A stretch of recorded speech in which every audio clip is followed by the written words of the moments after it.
Hi, and welcome back to Florida's Best Practices for 4th grade Multiplication Models and Strategies. I'm Amy.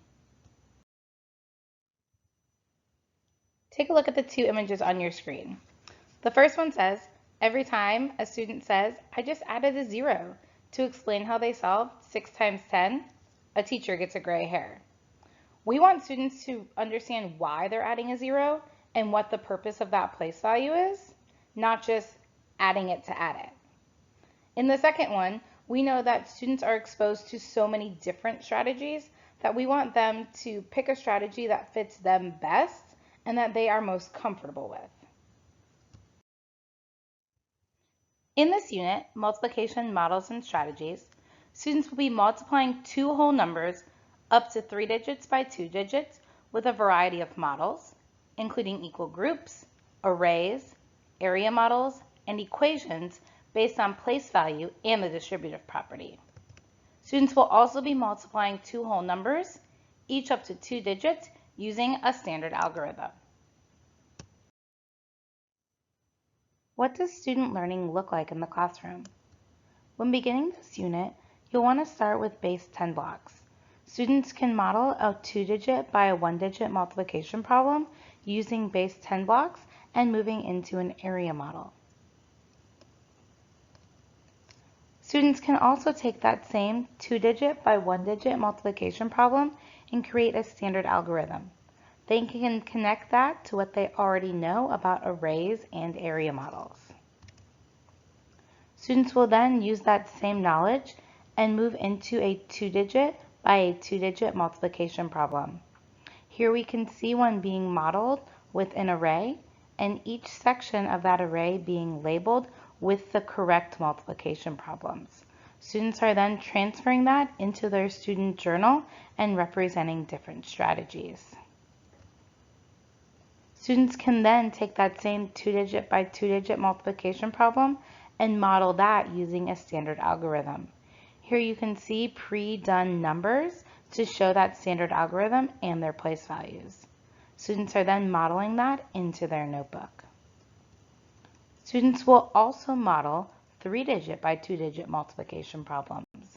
We can see here using an area model and writing down the equations for each part of that 3-digit by 2-digit multiplication problem.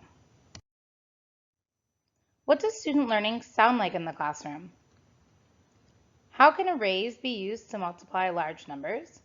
We want students to know that multiplying large numbers, you can still make an array and use base 10 blocks. How are partial products and standard algorithm strategies similar? We want students to use multiple strategies and make the connections between each one. How are area models similar to arrays? Again, using multiple strategies and making the connections. Why did we regroup for some problems?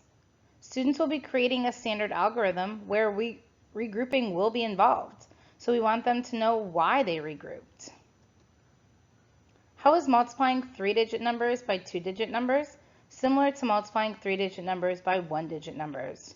Students will go into greater place values when multiplying this year, so we want them to make the connection from what they've done previously to what they're doing now.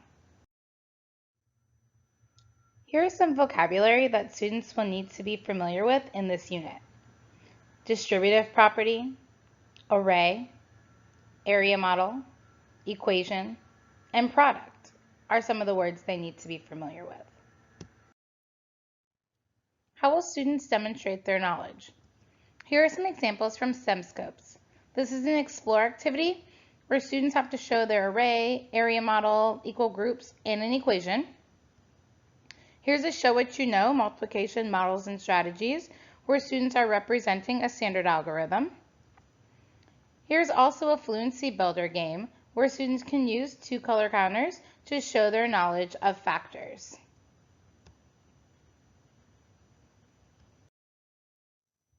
Here are some questions to gauge student understanding. When talking about why the second partial product in a standard algorithm is always greater than the first when multiplying by a 2-digit number, making sure that students have a good understanding of place value when they're using a standard algorithm. When looking at an area model, We want students to be able to explain how they decompose the factors from the original problem, being able to state their place value and what each number represents. Here's an engaging task or activity to do at home.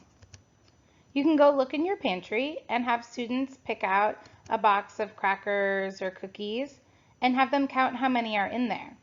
Then you can tell the student that you have 25 of that item and have them multiply to figure out how many that would be. Well, that's it. Time's up in our multiplication unit. I hope you've gotten a lot out of it and you've learned some new strategies to use in your classroom this year. We'll see you next time.